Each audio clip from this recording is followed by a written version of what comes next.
How you action figure enthusiasts out there, JC here with another T&I toy review. And today's review is in association with MarvelousNews.com, your #1 news source for everything Marvel.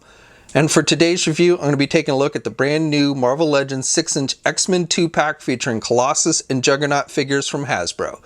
Now this 2-pack is part of Hasbro's new Marvel Legends subline celebrating 80 years of Marvel Comics, and it comes packaged in a black box with the Marvel Legends series logo up at the top.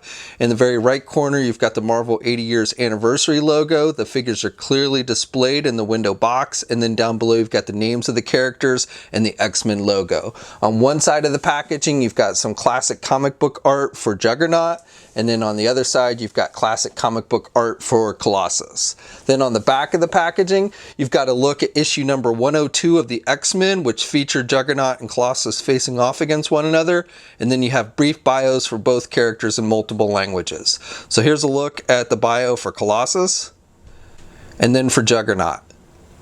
Alright, let's get this open and take a look at what's inside. Okay, so here's a look at the figures outside the packaging along with their other contents. Now for the Colossus figure, you just get two different pairs of hands. So you get a pair of closed-fisted hands with this one, and then you get a pair of open, kind of grabby hands as the second pair. Now, switching out the hands is easy, but one thing you do want to note is these wrist bracelets are separate pieces, so they will come off.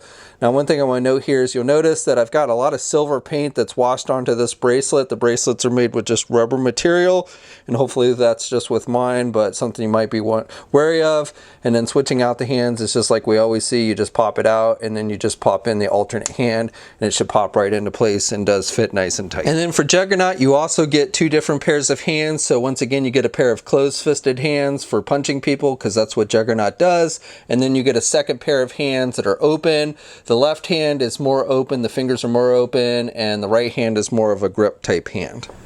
And switching out the hands on Juggernaut, again, is easy, just like with Colossus. You just pop the hand off. Like with Colossus, you also have those separate wrist bracelets that will come off when you take the hands off, so just be aware of that. You don't want to lose them.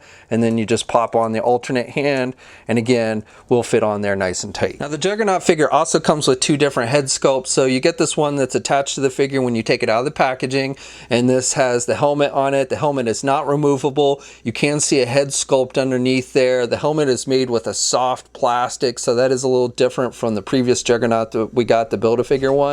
You've got the gritting teeth and the whited out eyes there underneath the helmet, and the helmet is also wider looking than the one that came with the Build-A-Figure, and a lighter brown color as well, but I'll go into a comparison of that in a moment. And then you just pop this off, and you can see there is an actual head sculpt underneath there. It's glued into the helmet, so it's not meant to be removed, and if you did get it out of there, I don't think this head sculpt has any hair on it, so it'll look kind of funny.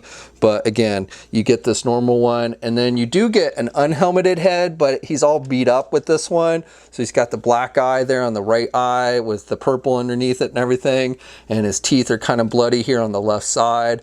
So this is based on, this head sculpt I believe is based on the cover of Amazing Spider-Man 627.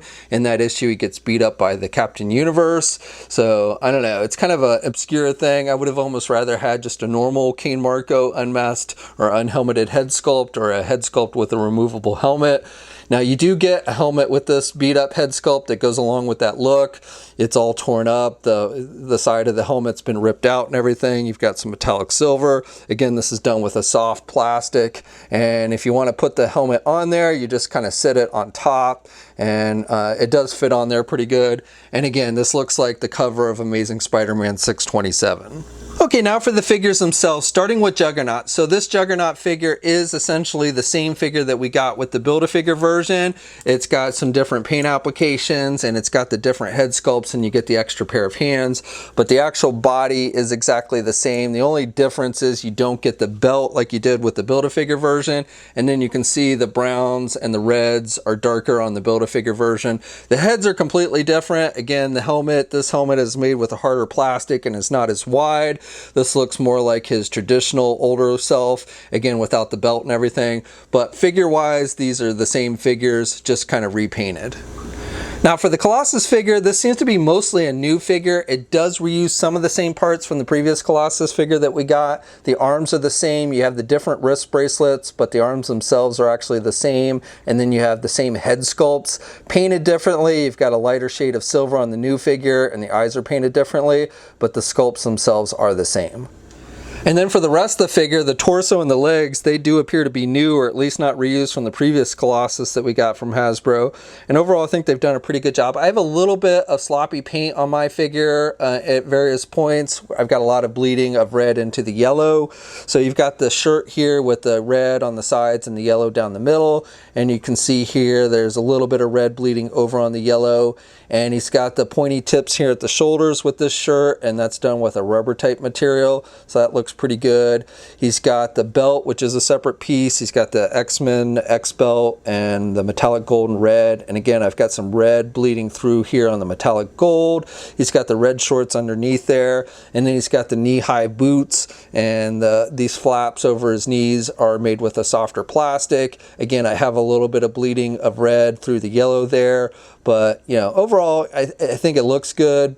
And, you know, I also mentioned how I've got the silver splotches on the right wrist bracelet. So a little bit of sloppy paint on this one. But still, overall, I think they've done a pretty good job. I like the metallic silver. I like this color of silver they used on this figure better than on the previous Colossus, which had a much darker silver tone to it. So I like the look of the silver paint on this new figure. And I just like this look. I wouldn't necessarily call this a Jim Lee style Colossus. It's not 100% Jim Lee. When I see the X on the belt, it makes me think of Jim Lee, but the wrist bracelets are a little bit different style from what Jim Lee drew when he was doing it. And, you know, various artists have drawn Colossus over the years, and this was really kind of his standard original look that he sported in the comics. The belt changed over the years periodically, and then later on he started having more drastic changes to his outfit. But really, when I think of Colossus, this is the look I think of for the character.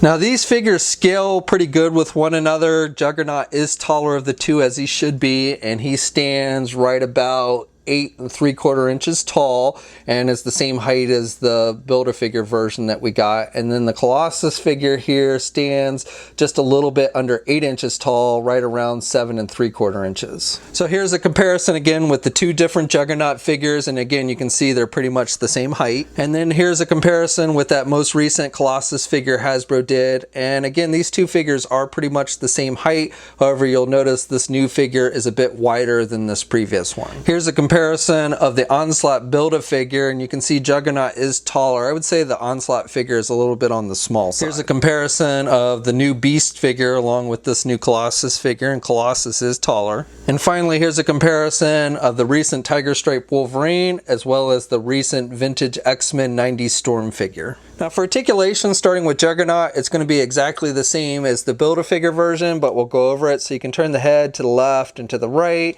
He can look down a little bit, really can't look back with the helmet. Now the unhelmeted head, you get a little bit more back and forth movement, but for the most part, you know, that's pretty much it. And then with the arms, well, if you don't pop it out, because originally this was a Build-A-Figure, so you can get the arm out about that much, and then you can rotate the arm, and then you've got rotation there at the bicep swivel. You only get the single hinged elbow, so you can really only bend it about that much. And then you get a bicep swivel with this one, and you get rotation with the hands. You get the hinges, so you've got up and down movement there. He's got an ab crunch joint, so he can crunch down pretty good there at the midsection, and he can look back really only about that much. You really can't look back very much. You do get a waist swivel with this one, and then with the legs, he can do the splits that much. You can get the leg forward about that much, and then you can do the leg out and back about that much. You do have a thigh swivel with this one, and then you only get a single hinge knee, and then you do not get a boot cuff swivel, and then with the feet you have hinges, so up and down movement, and you do have ankle pivot and 2 peg holes on the bottom of the feet. Articulation for Colossus, you can turn the head to the left and to the right, and he can look down good. It's on a ball hinge joint, and he can look up pretty good as well. You really don't get much in the way of head pivot though. With the arms, you can get the arm out about that much, and you've got good rotation there at the shoulder. I like with these arms, you can get the arms down on the sides pretty good. You know, they stay pretty close to the body. With a lot of big characters, the arms have a tendency to stick out, but not with this one. You get a bicep swivel, so you've got rotation there. You've got a a single hinged elbow, so he can bend his elbow about that much. You've got rotation with the hands. You've got the hinges, so you've got the up and down movement. You have an ab crunch joint where you can actually crunch forward pretty good and look back pretty good there at the ab crunch. So I like that movement. You also have a waist swivel with the legs. He can do the splits pretty good, and he can get his leg forward about that much, and he can do his leg out and back. He's got the thigh swivel. He's got a double jointed knee, so good bending there at the knee. And then with the feet, you've got the hinges, so up and down movement, and you do have ankle pivot and 2 peg holes on the bottom of the feet. Okay, so that's my review. So overall, a very solid set. Both figures are nice. I like the Juggernaut figure. The size of it is nice. The downside here is if you already had the Build-A-Figure version, I'm not really sure there's enough here to warrant getting a second one. I do like the lighter shades of brown. It is more reminiscent of his classic look. I kind of like the updated helmet as well. And then you also get the second head sculpt, the beat up head sculpt. I would have preferred maybe to had an unbeat up head sculpt to go along with it, but still, you know, at the end of the day, while it's a nice figure, I don't know if it's warrant getting a second one if you had the Build-A-Figure. So that's really something you'll have to think about. Now the Colossus figure I definitely like. I like it better than the previous one they did, mainly because this is the outfit I think of when I think of Colossus. I also think this Colossus will fit in nicely with your Jim Lee / 90s X-Men figures. If you've been trying to round out that team, I think this will make a great addition. Now I do have some paint blemishes on my Colossus figure, which take away a little bit, but otherwise I think this is a very solid figure, and if you're a fan of the character, it's one you're definitely going to want to add to your collection.